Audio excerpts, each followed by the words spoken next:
Villa fans, what is Aston Villa's current best 11? If the Champions League final was tomorrow, everybody's fit, who are you picking?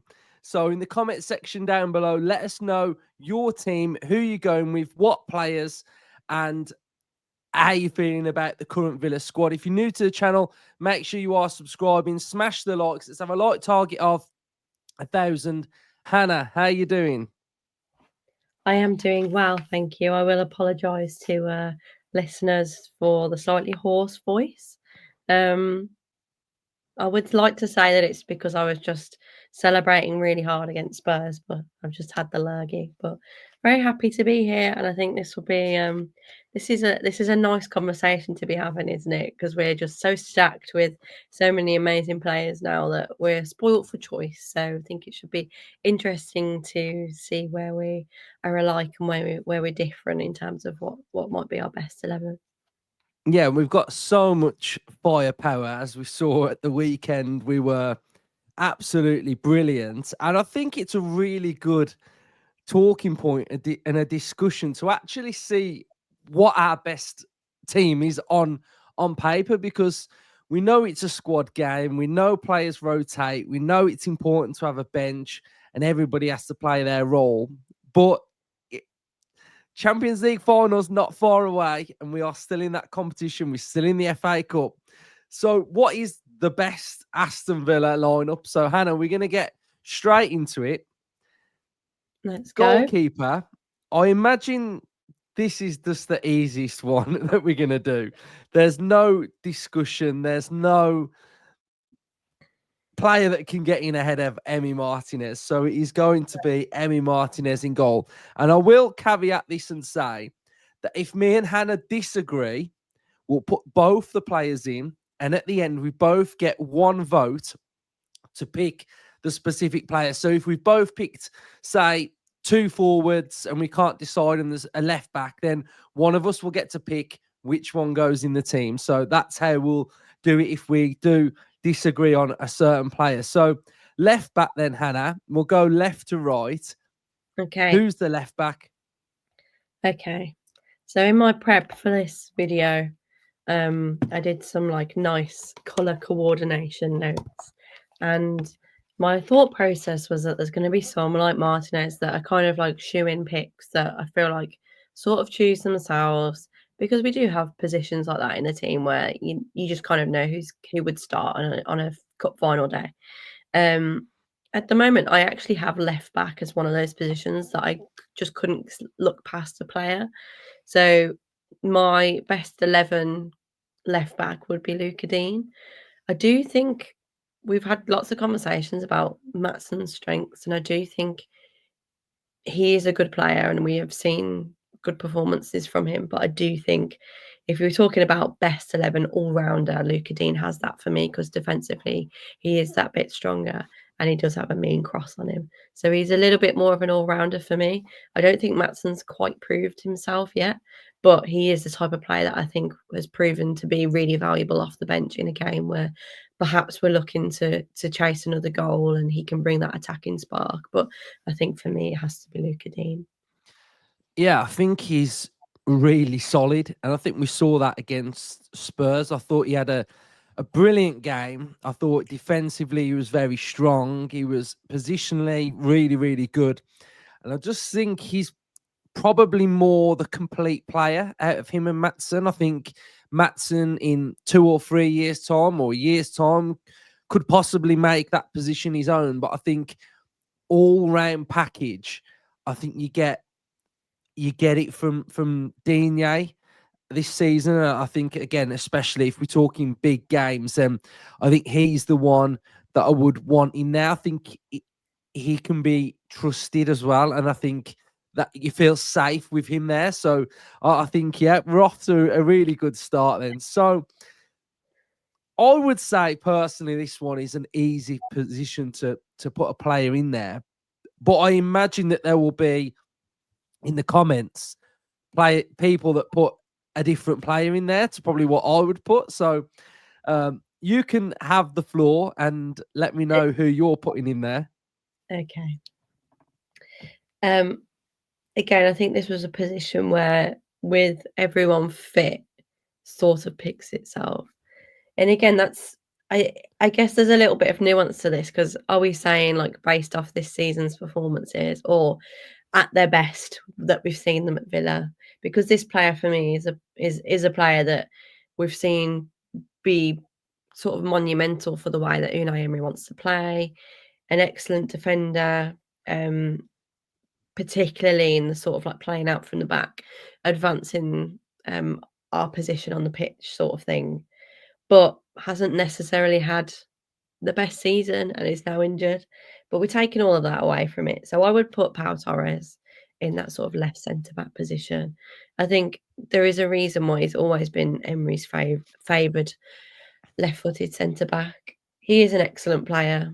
I think it's really hard to judge on this season because the defence in general has just been poor. I think we have to admit it's been really poor.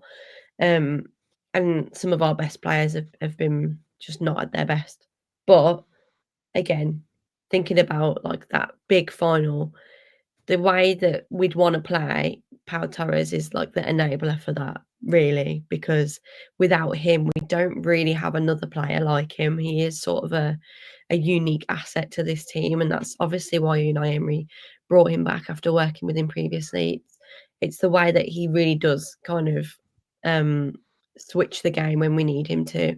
And I think Mings does have that capability. And again, I'm such a big Tyrone Mings fangirl that it's absolutely no disrespect to him, but I think it is just something that Pau Torres really does have in his locker, and it's his biggest strength. So if we, like you say, if we're talking about a cup final or like our biggest game of the season, you want to know that you're playing it exactly the way that the manager wants. And I think Torres is like a really vital key position to be able to do that. Yeah, I think this team is like 100% Emery's brain and his mindset and everything that he would want his system and how he would want it to function. So I'm fully with Power, and I I appreciate what Mings brings to the team, the defending, the headers, the more probably more strength and probably more of a stature at the back. And you can't really sleep on Mings as a leader as well, because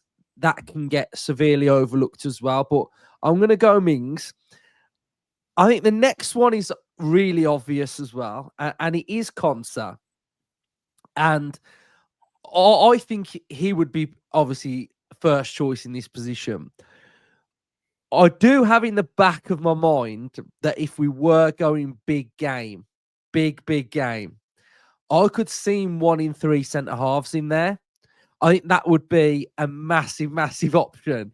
Yeah, And I've thought about this team a lot all day, and I've probably scribbled different teams down.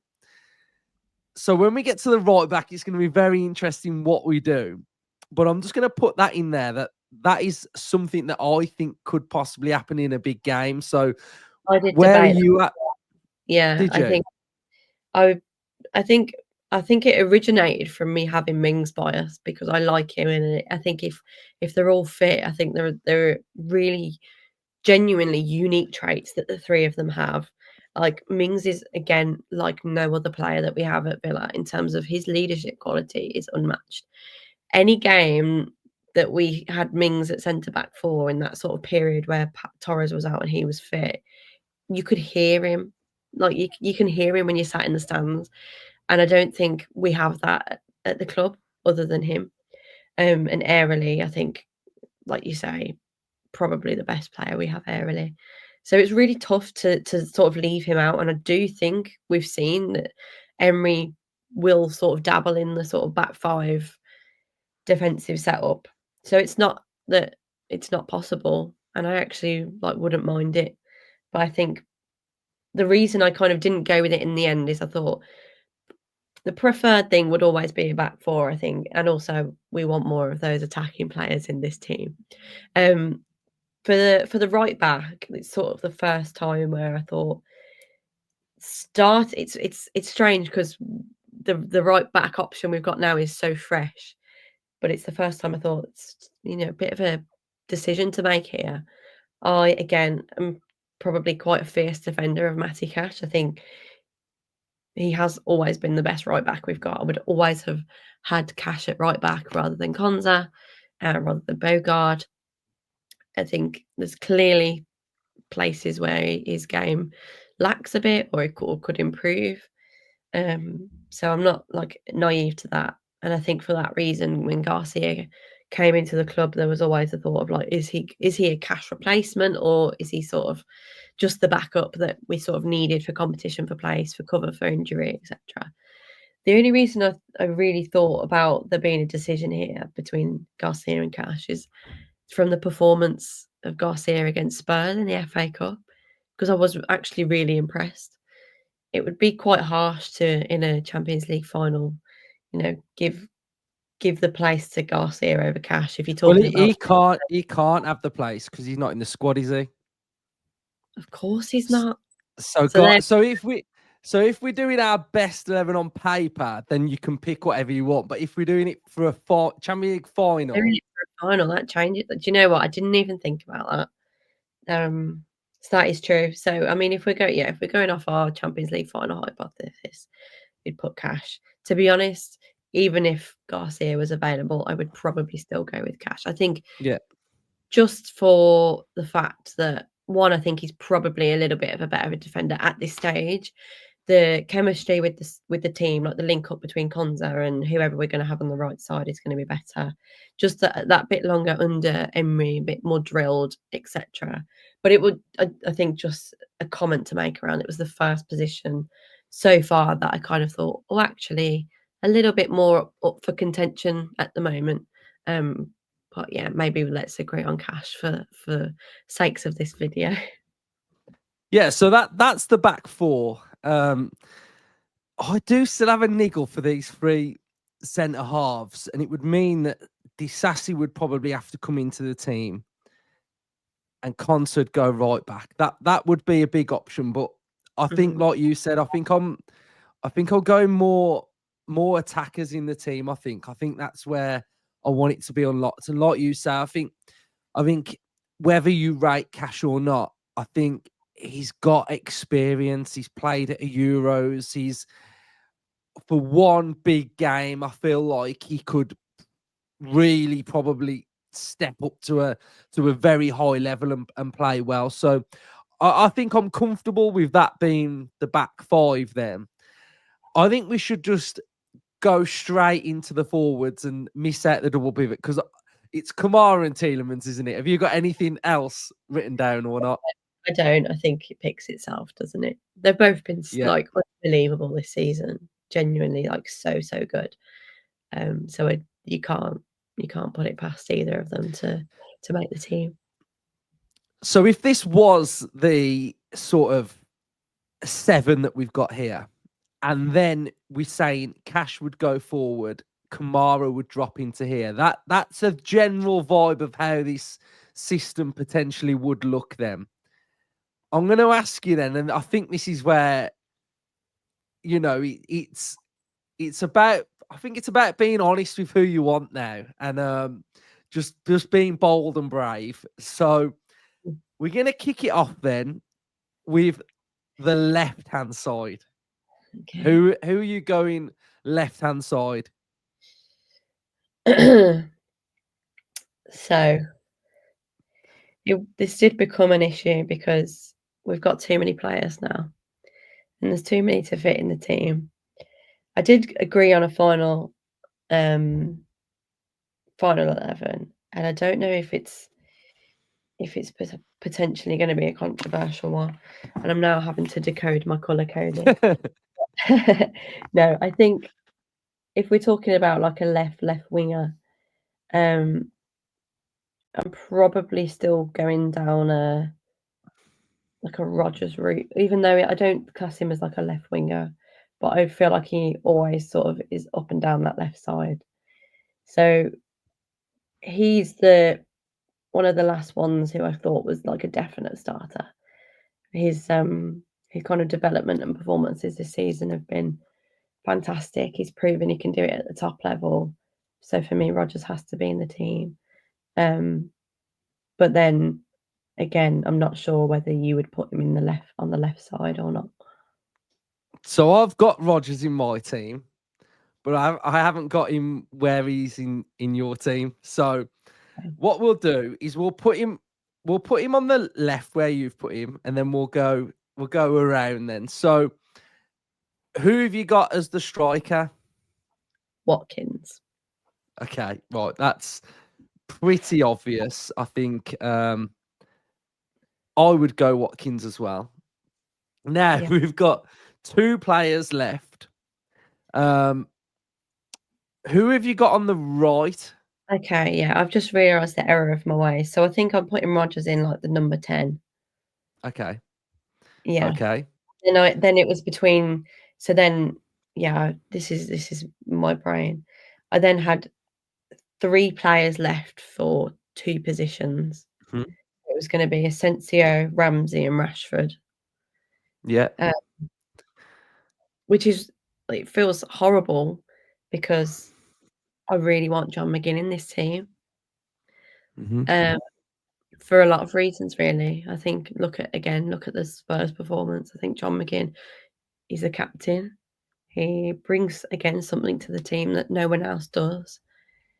But you kind of put the talent of Asensio and Rashford in the squad, and it's like, well, how do you not play him in like a best 11? And again, maybe like the disclaimer of we've seen these players play for 20 minutes each.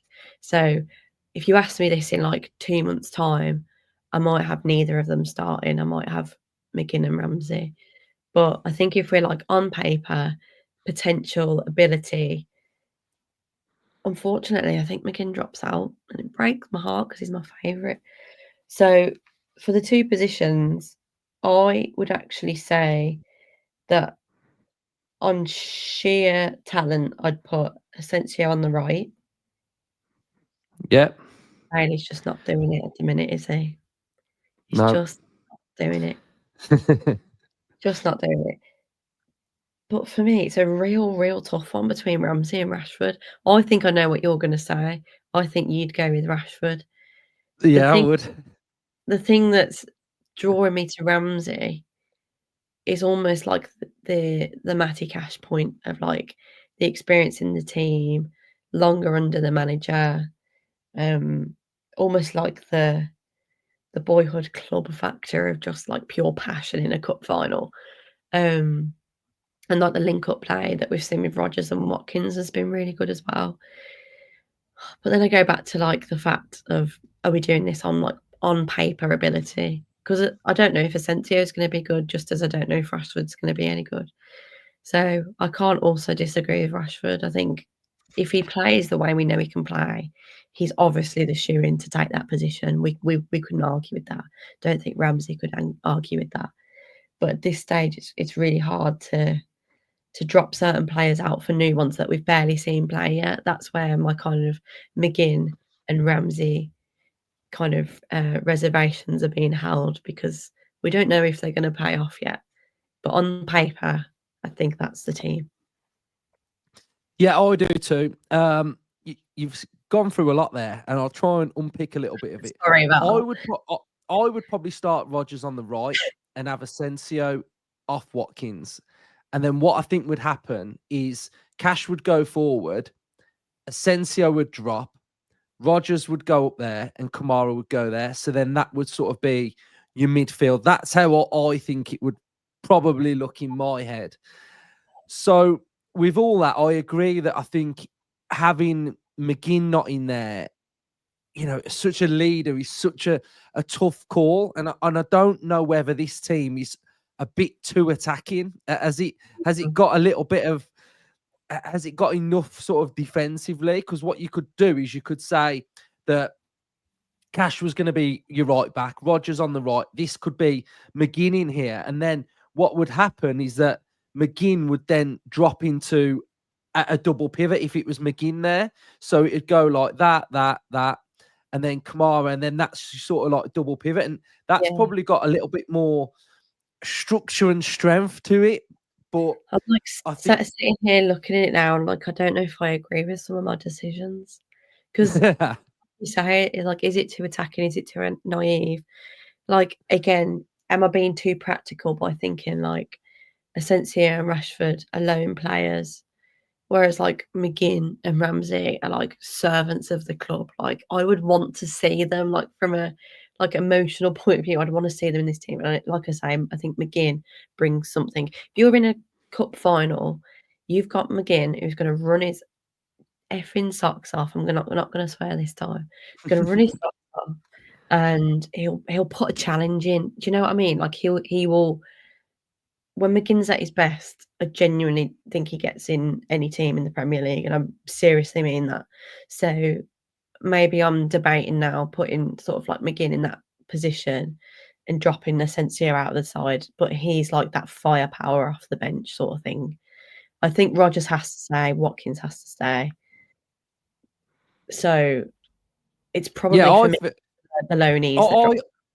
I think it depends on what you want from your team. I think if I look at this, I think it looks more complete. Yeah, And like you said earlier, you know, it may be in sort of 5, 6 games time, we might not have certain players within this team. The reason why I would go with Rashford as well is because he has been there, won trophies, and he is a finisher.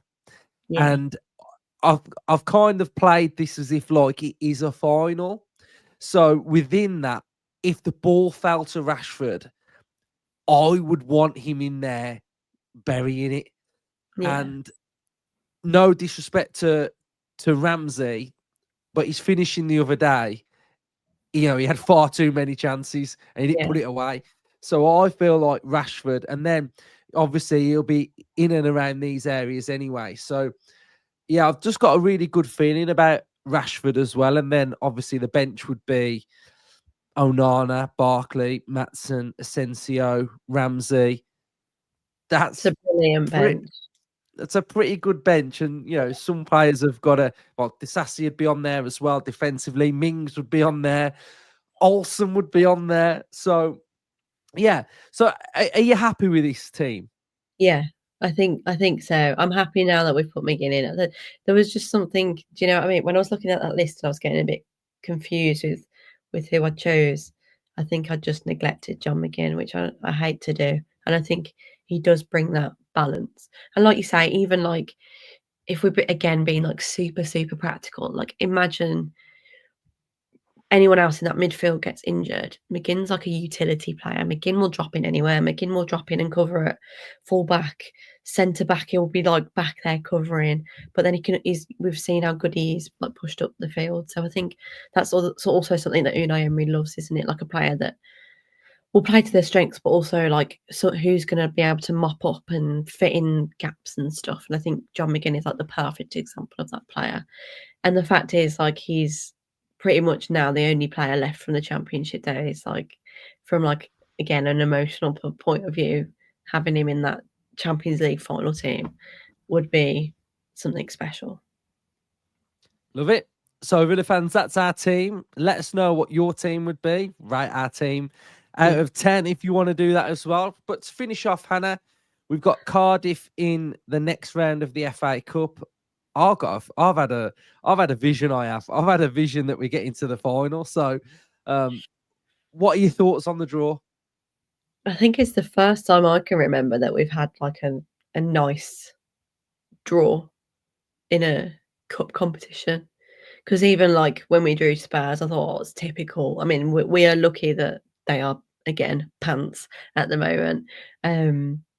So drawing a championship side is a bit of a breath of fresh air. Now that's not me disrespecting or thinking that we're going to breeze past them because we know what happens. It's the magic of the cup. Anything can go, and I'd like to think that Unai Emery will kind of acknowledge that in the team he puts out.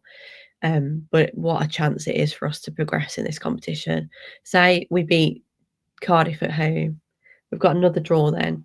Chances are, I mean, it's 50-50 you get another home tie, but there's a good few teams that will be left in the competition that, again, look like winnable games.